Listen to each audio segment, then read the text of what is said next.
for being back with us. And we're here with Jay-Z of the Nelson Atkins Museum of Art. Thank you for being back with us. Now, we left off talking about engaging individuals into coming into the museum, and there is another way to do that through technology. Technology is part of our lives. So, and the Nelson has been also jump-starting. Actually, I have here on my phone, for instance, like everybody can have in their intelligent phones, and if you don't have one of these, we can lend you one when you visit the Nelson with a guide. It's called NA Guide, so Nelson Atkins, so naguide.org, or you can also visit on our website and then links. But what you have here is all the collection. So you can press 1, 2, 3, and then you get the explanation of a work of art. You hear a voice of the curator telling it to you.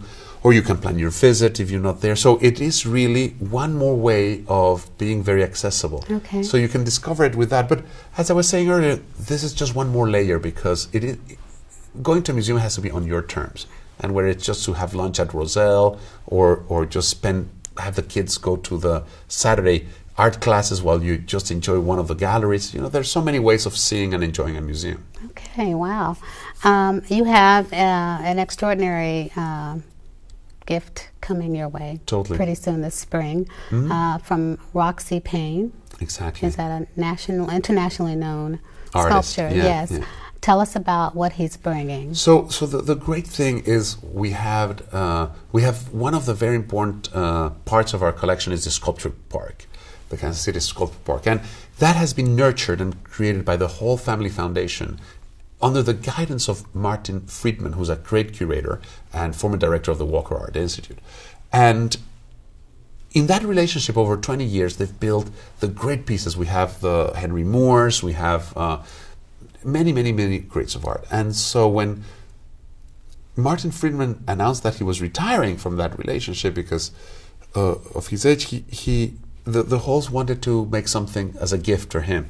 So they asked him, what would you like as a gift? And he said, what I really would like is to do another commission. So he commissioned Roxy Paine to do one of his dendroids. That is a huge tree, almost 60 foot tall. So imagine that is going to be like 3-story high in our sculpture park, and it's all metal. And they're welding it right now. We're going to feature some videos in our website also, and you'll see him also install it. So you can go into our website and see the webcam, how this comes to life. But they've been working for more than 2 years in getting us ready for this moment that we will be celebrating at the end of April, beginning of May. Now, are they installing it, or are they actually constructing it on site? So they were working on it, because it's really metal rods that are then put together and really to create a huge form of a tree. And they've been doing that in his studio upstate New York. Then they take it apart in X numbers of pieces, put it on flatbeds, and so from New York all the way here over 3 or 4 days, 3 or 4 trucks will be crisscrossing the country to bring them, and then we have to build it up again. Okay. So it's a whole process, and I tell you, it has been over 2 years of work at least to get it right. So you guys must be very excited to get that in. The big moment is coming, and exactly, I hope everyone who's watching today will join us during the ceremonies launching this. I'll definitely be there. Of course. Yes. I can't wait to see that. Tell us what's involved, the process of obtaining art. And a museum is always in that relationship of enriching your collections, because a museum is a living entity, and so you're very involved in trying to get new art, new artists, expanding your reach. So recently we opened the Native American galleries. American Indian art is very important. And so that is, again, by adding wings to the museum, you keep engaging with more relevant. The way you do that is various ways. Most of what we're trying to do is engage generous donors in a relationship with the museum. And that has different levels. People want to contribute sometimes to education activities. Some donors want to contribute just to making it bigger or larger. Some want to contribute through giving us works of art, and some through working in a relationship in which we choose works of art that they will give us. So there's many ways. And sometimes you're not necessarily in the buying or acquiring works of art. Sometimes you're in borrowing and exchanging. So very soon we're going to be opening also a beautiful exhibition on Monet. We're featuring one large panel that is a triptych of the water lilies. And of course, the water lilies is one of the favorite subjects of Monet's work. So we own in our collection one of the panels, and the two others are in public collections, one in St. Louis Museum, which is also a great institution, and the other one in Cleveland Museum. So as colleagues, we collaborate, we put them together. So we're going to feature it first, and not only will you discover that beautiful panel in a setting that is really a beautiful environment, but also a lot of scientific research that we did collegially to uncover many of the secrets of a painting like this one. And then it will travel to St. Louis and to Cleveland. So that is those collaborations in which we borrow each other's works of art to make contributions to scholarship and to the enjoyment of our audiences is another way to expand our reach. They say every picture tells a story. Totally. Is there any particular piece of art that you can relate to? You know, it's funny that I guess I relate to so many for so many different reasons. You know, and if it's each. What I like about the Encyclopedic Museum is that there's so many cultures. It's like a time machine. If I go into the Egyptian galleries and see our mummy, it tells me about a time in which the pharaohs were ruling, but again, our mummy was a servant to this pharaoh. So just imagine those times. Or then you go to our English. We have like a little like a recreation of a room, and you feel you're almost transported to another time.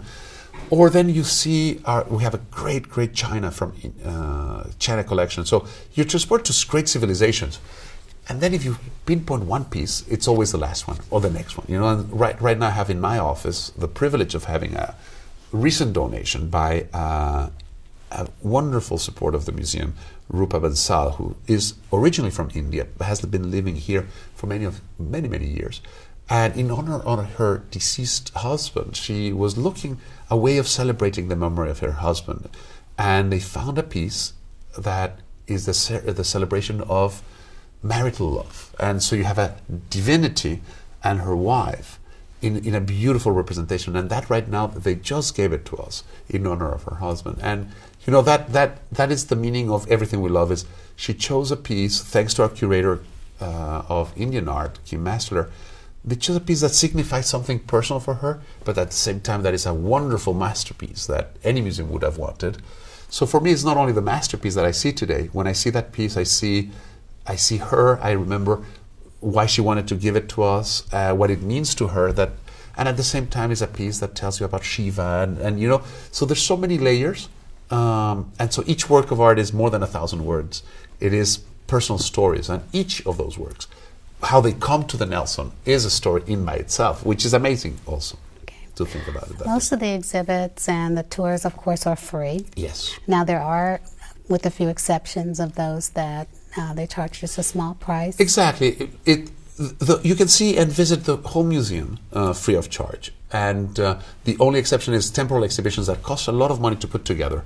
We charge for that. But that is $7 or $8, and again, if you're a student, there's discounts. So there's no obstacle really to visiting the Nelson, other than the amount of time you have. And you know, if you have very little time, you can do an in and out quickly and see one thing very focused. If you have a whole day, you can even have lunch. And so it's depending on your time, how you want to visit and how you experience it. Okay. But by and large, we're free indeed. Okay. Well, thank you so much for being with us today. It was a pleasure hearing everything about the Nelson Museum, and if they want more information about it, they can visit your website at... Totally. Our website is www.nelson_atkins.org, and you know, it's a great way to prepare your visit, or after you visit, not only you see the times when we're open and what we offer, but also after you visit, you can research more things. So it's a website that is growing, very interactive. We're going to be featuring more and more things, so definitely something worth exploring. Well, thank you so much for being with us today. And we'll see you next time on Conversations.